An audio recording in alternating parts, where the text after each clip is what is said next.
Buenas noches amigos de YouTube, hoy el señor Alien les trae dos creepypastas, espero y les gusten. Antes de comenzar con el video, quisiera enviar saludos a Consuelo Cristal, Ariana, Jesús Trujillo, Alejandra Méndez, Limberto Rico, Claudia Lee, Morgan Top, Jesús Márquez, Geraldine Herrera Becerrio, María Teresa Rosas, Ferney Dedead, Jolisa Ganía, Reni Esto es él, Nacho Ortiz, Ian Alejandro Martínez. Bueno, comencemos. Creepypasta, el caso de Joseph Petrenkov. Mucho se ha hablado sobre la carrera espacial, que fue la época cuando los Estados Unidos de América y la Unión Soviética competían por la conquista del espacio. Se ha hablado del satélite Sputnik, del cosmonauta Yuri Gagarin, del primer hombre en la Luna. Sin embargo, considero que los sucesos de los que nadie habla son los más interesantes. Tal es el caso de Joseph Petrenkov. Era el año 1968, las grandes potencias mundiales estaban en su apogeo tanto económica como tecnológicamente. Los avances de la ciencia habían permitido al hombre realizar hazañas que en otras épocas solo en sus sueños y fantasías se podían realizar. En ese entonces Estados Unidos se preparaba para llevar al primer hombre a la Luna. A pesar del grado de confidencialidad que se manejaba en el desarrollo de la misión, este no fue suficiente para evitar que la inteligencia secreta de los soviéticos se enteraran de sus planes. Los soviéticos, naturalmente, querían estar un paso adelante de los norteamericanos, y en absoluto secreto pusieron en marcha una de las misiones más ambiciosas hasta la época, la cual consistía en lanzar un vehículo espacial tripulado por dos cosmonautas que orbitaría la Luna por 48 horas. El objetivo de la misión era tomar mediciones del satélite natural, permitiéndoles llevar a cabo un alunizaje meses antes de la gran potencia del oeste. Así entonces, en el mes de octubre de 1968, despegó desde un aeródromo en Kazajstán un cohete Soyuz. Sus tripulantes eran los cosmonautas Iván Pavlovich y Joseph Petrenkov. La misión marchó de acuerdo a lo planeado durante las primeras 4 fases, pero es debido a lo ocurrido durante la quinta fase, orbitar alrededor de la Luna por 2 días terrestres, que los soviéticos negaron la existencia de la misión. Aunque las probabilidades de fracaso en este tipo de expediciones son muy altas, nadie imaginaba que lo que estaba a punto de ocurrir sería tan extraño, al grado de que la Unión Soviética no planearía una misión cerca de la Luna hasta después de 40 años. En la base de control se estaba dando seguimiento a la misión. Se acababa de efectuar con éxito la intersección de la órbita lunar y se hacían los preparativos para orbitar la Luna y encender los aparatos de medición. 2 horas después de haber iniciado la quinta fase, se perdió la comunicación con el vehículo espacial por 12 minutos. Cuando se logró restablecer la comunicación, ya no se escuchaba la voz del cosmonauta Iván Pavlovich en el intercomunicador. Los operarios en tierra intentaron averiguar el estado de Pavlovich y ordenaron a Joseph Petrenkov que explicara la situación. Aún con la insistencia de los operarios, Petrenkov no respondió de manera concreta. Solo habló durante 2 o 3 minutos, divagando entre oraciones extrañas e ideas sin terminar. Parecía no prestar atención a lo que preguntaban en tierra y se limitó a hablar ininterrumpidamente hasta que se perdió la comunicación con el vehículo espacial de manera permanente. Estas fueron las últimas palabras de Joseph Petrenkov. Estoy a punto de comenzar con la 9ª vuelta de la órbita de la Luna. Todas las acciones que realicé durante mi vida apuntan hacia este momento. Ni en mis sueños más espectaculares me imaginaba en una situación tan maravillosa como esta. Todos los años de entrenamiento y de estudio sin lugar a duda han sido fructuosos. Al fin podré ver con mis propios ojos el lado oscuro de la Luna. Es difícil describir la alegría de ver algo que nunca nadie ha visto antes, y que serán pocas en realidad las personas que podrán estar en esta situación durante mi generación y las generaciones futuras. Se podría decir que mi compañero de misión, Iván, tuvo también el honor de ver semejante maravilla cósmica, aunque dudo que fuera la misma experiencia para él. Traté de convencerlo, pero no solo se negó a intentarlo, sino que también trató de quitarme la oportunidad. Le dije que sería la epítome de nuestras vidas si por un momento abandonáramos la nave para flotar libremente en el universo. Le dije que no era lo mismo observar las maravillas del cosmos a través de una ventanilla de 6 centímetros de diámetro que observar dichas maravillas con nuestros ojos allá afuera. Pero él se negó. Empezó a decir que no teníamos los trajes necesarios para practicar lo que se denomina caminata espacial y que si abríamos la escotilla la nave se despresurizaría y moriríamos instantáneamente. Yo por supuesto sabía todo aquello, mas no me importó. Lo último que quería y quiero hacer es flotar en la oscura y vacía ingravidez del infinito. Le dije que él no tenía que salir de la nave, pero que yo saldría, y nada en el mundo me haría cambiar de parecer. Cuando traté de abrir la escotilla, intentó detenerme por la fuerza y me gritaba histéricamente que ambos moriríamos. En realidad no quería hacer lo que hice, ahora considero que fue lo correcto. Estrangulé a Iván Pavlovich. Y es momento de realizar lo que más deseo, y lo único que se interpone entre mí y el cosmos es una mísera escotilla. Después de ver la majestuosa y a la vez misteriosa luminiscencia de la luna y las estrellas, estoy convencido que flotando en los sinfines del universo estaré más cerca de la inmortalidad de lo que cualquier ser humano estará jamás.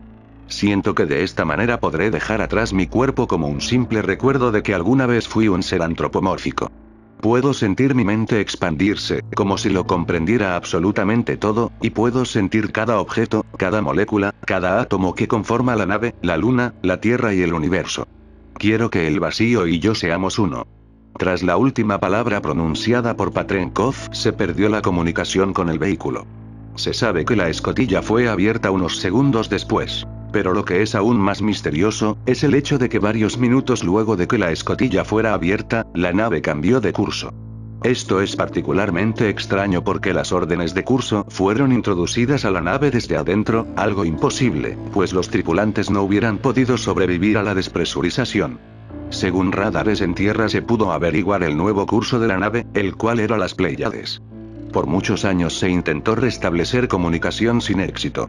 Se dice que ocasionalmente son recibidas transmisiones de radio provenientes del vehículo, donde se escucha la voz de un hombre, diciendo lo siguiente. Puedo escucharlos, murmurando atrás de las estrellas. Creepypasta, el viejo machete. Después de cumplir su turno en el hospital, Lucía volvió a casa para disfrutar uno de sus pocos placeres. Quitarse los zapatos y el sostén, tumbarse frente al televisor, subir los pies en un banquito y mirar la emisión nocturna de Crónica TN8.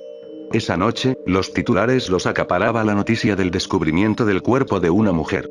La mujer, que vivía sola, como Lucía, fue asesinada frente a su casa. Su cuerpo fue descuartizado y algunos vecinos, que oyeron gritos y se asomaron por unas rendijas por miedo a ser descubiertos, reportaron que vieron a un hombre viejo salir rápidamente del lugar con lo que parecía un gran machete en su mano.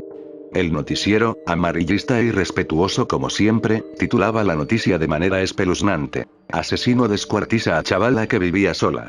Lucía no lo sabía, pero esa mujer era la octava víctima del viejo del machete, como se había empezado a conocer al asesino en los medios locales. Siguió viendo la televisión y, después del noticiero, miró un capítulo de Rastros de Mentiras, la novela brasileña que le fascinaba, especialmente porque en ella figuraba un hospital privado, como en el que ella trabajaba. Lucía llevaba 8 años viviendo sola, desde que había completado la carrera de medicina en la UNAM.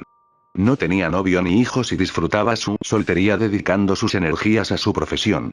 Le gustaba vivir sola, por la independencia que esto implicaba y por la libertad para hacer lo que quisiera sin dar explicaciones a nadie.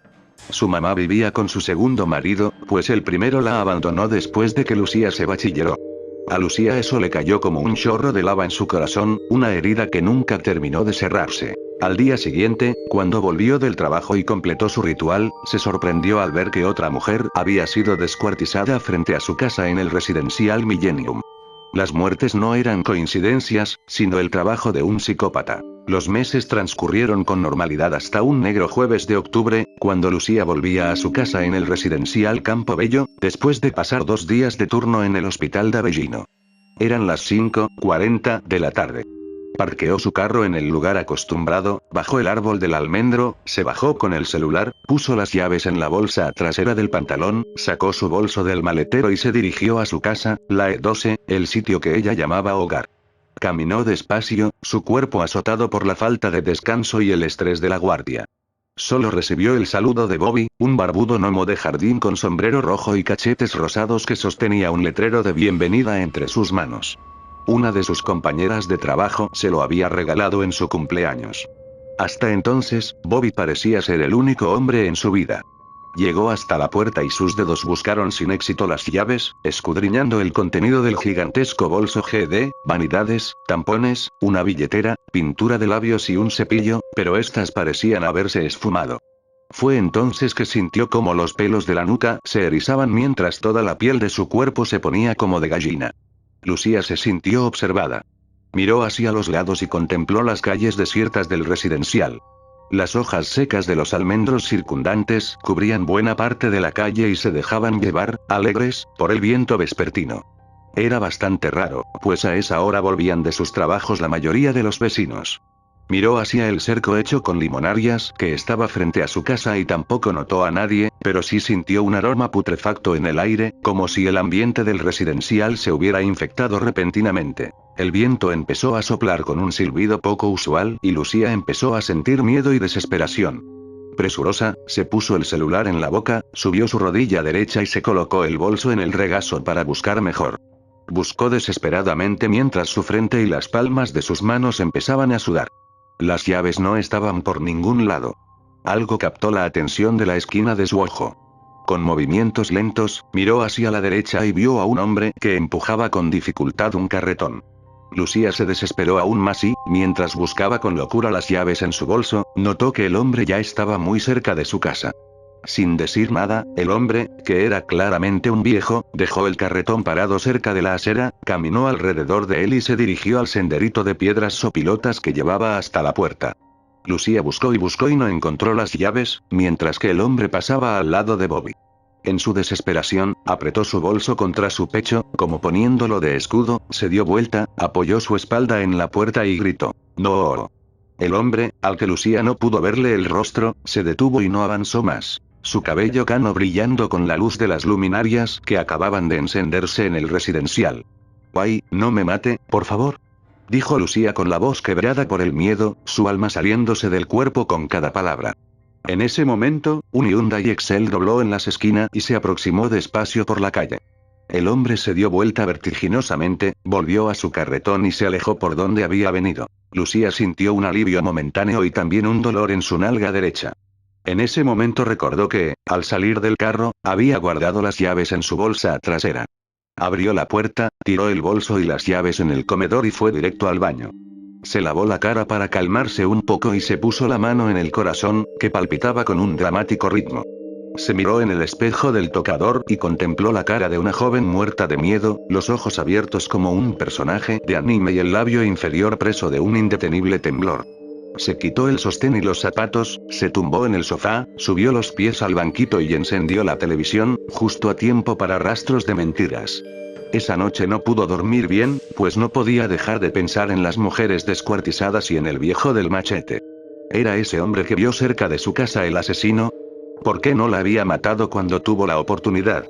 ¿Por qué la policía tardaba tanto en atrapar a un hombre con tan fácil descripción? Estas y otras preguntas bailaron por su mente hasta que no supo más de sí y se perdió en los sueños. Sin saberlo, Lucía empezó a obsesionarse con el caso y, al día siguiente, buscó todos los artículos sobre el mismo. Abrió el navegador de su computador y en la página de Google escribió: «Viejo del machete». El motor de búsqueda arrojó cientos de enlaces de páginas, la mayoría de las cuales correspondían a artículos de la prensa, El Nuevo Diario, Hoy, El Mercurio y Confidencial. No era común que en Nicaragua un asesino en serie pudiera seguir a sus anchas, cuando se pensaba que la Policía Nacional era de las más efectivas del mundo. Todos los artículos planteaban básicamente lo mismo, que el viejo del machete solo mataba a mujeres jóvenes que vivían solas en residenciales de clase media. Todas habían muerto descuartizadas y en las heridas se podía apreciar la saña del asesino. Mientras sorbía su taza matutina de café y miraba por la ventana, Lucía planeó qué hacer en su día libre. Trató de olvidar el episodio del día anterior, terminó su café, cogió las llaves y salió de su casa. «Nos vemos más tarde», le dijo cariñosamente a Bobby mientras pasaba a su lado. Era un día maravilloso, con un sol radiante y un azul infinito en las alturas. Lucía vestía una fresca camisola blanca de algodón y unos jeans gastados, su visión protegida por unos grandes anteojos a lo hackeo, se subió al carro y ajustó el retrovisor. En el reflejo, la imagen del cerco de limonarias le dio tranquilidad. Se dirigió al centro de la ciudad y pasó por el mall, por la Dry Cleaning y por el salón de depilado láser VIP. Con un pequeño ardor en su entrepierna, resultado de la sesión en el VIP, volvió a su casa. El residencial parecía tener una cara distinta a la del día anterior. Parecía más colorido y más lleno de vida. «Ya vine, amor». le dijo con tono sarcástico al pobre Bobby, cuyo sombrero ya mostraba los efectos del nicaragüense sol. Antes de abrir la puerta, miró hacia los lados y a lo lejos vio a unos niños que jugaban en la acera. Eso la reconfortó y le dio ganas para seguir disfrutando del día. Puso las compras sobre el desayunador y la ropa dry cleaneada en el armario, gabachas con gabachas, pantalones con pantalones, como debía ser. Se quitó toda la ropa y adoptó la modalidad comfy, es decir, calzón de vieja y camisola antigua con huecos por todos lados. Fue a la cocina y se preparó un arroz con atún. Almorzó sola, como siempre, y para completar su almuerzo se sirvió una enorme taza de café que disfrutó junto a la ventana mientras veía a los niños que jugaban todavía, como ella jugaba todos los días cuando sus padres estaban juntos y su papá no la había abandonado. Ya había olvidado todo sobre los asesinatos, hasta el momento en que puso la taza sobre el borde de la ventana. Como si hubiera activado un switch, el cielo se oscureció y empezó a llover a cántaros. Los niños volvieron a sus casas y la calle se convirtió en un riachuelo que arrastraba pequeños barcos formados por las grandes hojas redondeadas de los almendros. El golpeteo de la lluvia sobre la ventana empezó a sintonizarse con la aceleración del ritmo del corazón de Lucía. Miró nuevamente por la ventana y, para su horror, contempló la imagen que creyó haber borrado de su mente. Parado junto al cerco de limonarias, estaba un hombre viejo. Un gran machete en su mano, la ropa empapada y la mirada puesta en la ventana de Lucía. Lucía cerró de golpe las cortinas y vio cómo temblaban sus manos al hacerlo. Impulsada por el miedo, corrió hasta la puerta, la aseguró y buscó su celular. Llamó a la policía y, casi sin aliento, reportó el suceso. Hola. Mire, vivo en el residencial Campo Bello. Hay un hombre afuera de mi casa. Tiene un machete. Tienen que venir rápido, por favor, creo que es el hombre de las noticias, dijo con voz entrecortada. Cálmese, muchacha. Tranque bien la puerta. Hay una patrulla cerca. Ya se la mandamos, contestó la operadora. Lucía hizo caso, fue a su cuarto y se metió debajo de la cama. Pasaron lo que parecieron siglos, hasta que escuchó un ruido y se alegró al creer que era la policía, pero un sonido de cristales rotos la hizo quedarse inmóvil en su escondite. Con las palmas y su barbilla sobre la alfombra, pudo ver un par de pies que entraban en su cuarto. Los pies llevaban zapatos mojados y a su lado se movía el filo de un enorme machete curvo. Lucía se sintió perdida, empuñó una de sus manos y con la otra se tapó la boca para no emitir ningún sonido, las lágrimas inundando su rostro y nublando su vista. El viejo del machete estaba en su cuarto. El hombre caminó alrededor de la cama y Lucía siguió su caminar con los ojos, los estruendosos latidos de su corazón a punto de delatarla. Desde su escondite pudo ver cómo el hombre caminaba por el cuarto, disfrutando su estadía en el lugar, regocijándose por encontrarse en la intimidad de su próxima víctima. Lucía no podía más, estaba a punto de desmayarse por el miedo y a punto de gritar en su impotencia. En ese momento, el hombre se acercó a la puerta. Lucía se alegró al ver que el asesino no la había descubierto. Pero cuando éste estaba a punto de salir del cuarto, se detuvo en seco, pues algo había llamado su atención. Lucía cerró sus ojos e imploró la misericordia del Altísimo. Los pies del hombre permanecieron inmóviles por varios minutos hasta que caminaron hacia la cama, el machete como un improvisado péndulo moviéndose junto al hombre al ritmo de sus pasos. Se sentó en la cama y su peso hizo que el colchón bajara hasta presionar la cabeza de Lucía contra el suelo. Estaba tan cerca que Lucía pudo sentir el apestoso olor que salía de esos zapatos mojados. Estaba a punto de darse por muerta, cuando sonaron de forma estridente unas sirenas. El hombre se detuvo y salió corriendo del lugar. Costó un mundo que Lucía saliera de su escondite, pero, al fin, pudo reunir fuerzas, ponerse una bata y salir a la puerta. Los agentes policiales le hicieron preguntas y otros, que habían venido en otras patrullas, rodearon la casa en busca del hombre que Lucía describía. No pudieron encontrar nada y de la casa solo se llevaron la descripción hablada que Lucía les había dado. Antes de irse, uno de los agentes se detuvo cerca de donde estaba Bobby, su libreta aún en su mano. ¿Tiene algún lugar más donde quedarse hoy?, le preguntó. Sí, bueno, sí, algunos lugares. Trabajo en el hospital de Avellino, le contestó. Le aconsejo que se vaya para allá. No va a estar segura aquí hasta que agarremos a ese hombre. Es posible que vuelva o que la siga a lugares familiares, le dijo. Bueno, hoy tengo que ir al hospital en la noche porque tengo que atender unos pacientes. Ahí me puedo quedar, dijo Lucía. Me parece bien. Manténgase acompañada, en lugares donde haya vigilancia. Buenas noches, concluyó el oficial. Lucía no esperó mucho. Tomó la primera gabacha que encontró, su celular, las llaves y voló hacia el hospital. Cuando estuvo allá, le contó todo a Alexandra, su colega, la que le regaló a Bobby, el gnomo. Ella le ofreció alojamiento en su casa y Lucía, gustosa, aceptó para tratar de olvidar lo sucedido. Pasaron los días y el trabajo y la compañía reconfortaron a Lucía. Su alma retomó su habitual tranquilidad. Un día, recibió una llamada de su madre, quien vivía en Estelia, quien no veía desde hacía meses. La llamaba para saludarla y para invitarla a una fiesta de cumpleaños que le habían organizado en la terraza colombiana. ¿Cómo estás, amor?, le preguntó. Bien, mami. Ya el susto me pasó y me he estado quedando donde la Alexandra. Creo que pronto podré volver a mi casa. Parece que ya se calmaron las cosas, le dijo. Qué bueno, Lucillita. Le contestó su madre, recordándole su apodo infantil. Mira, venite entonces el sábado. Decile a la Alexandra que venga también y así se vienen acompañadas, continuó. La Alexandra tiene turno el sábado, mamá. Pero yo sí voy a ir. Trabajo hasta las 5:30 ese día, pero no se preocupe, voy a estar bien, le dijo Lucía. Dale pues, amor, te espero. Un besito, mi reina. Y con eso, Lucía escuchó el continuo tono del teléfono. Presionó el único botón del aparato, lo guardó en la bolsa delantera de la gabacha y siguió trabajando. Llegó el sábado y Alexandra le prestó alguna ropa de fiesta a Lucía, pues ella no quería pasar por su casa buscando algo para ponerse. Eran las 5:40 de la tarde cuando tomó la carretera norte hacia Estelí. El camino estaba bastante despejado, salvo por unas vacas que se le cruzaron antes de llegar a San Benito.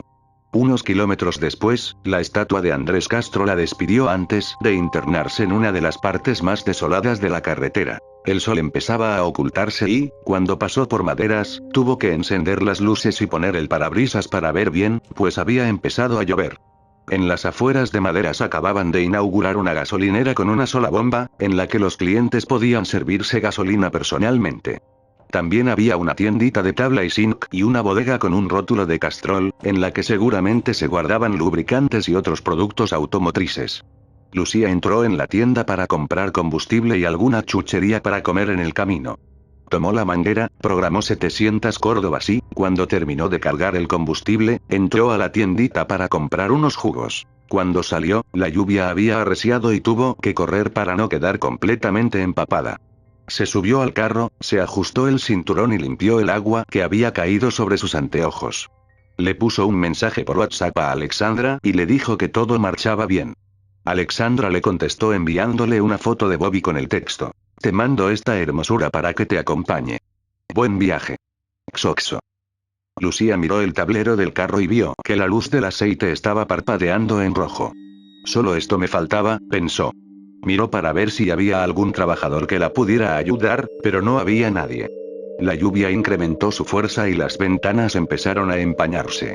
Prendió el limpiaparabrisas delantero y trasero hasta ver que había una persona frente a la bodega de lubricantes. Abrió un poco la ventana. Muchacho, ¿me puede revisar el carro? Parece que se me, dijo sin terminar la frase.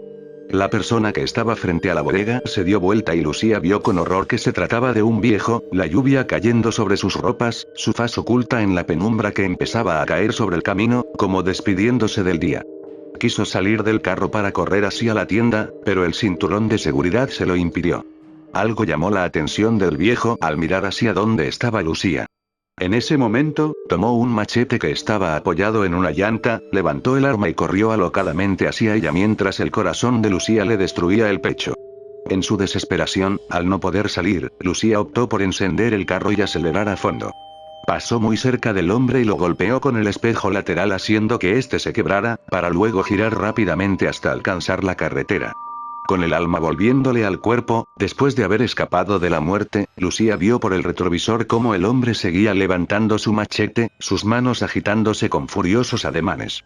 La distancia entre ellos no le permitió escuchar lo que el hombre le gritaba. Lucía, alto, no sigas, soy tu papá, hay un hombre con un hacha en el asiento de atrás. Muchas gracias por ver el video, buenas noches.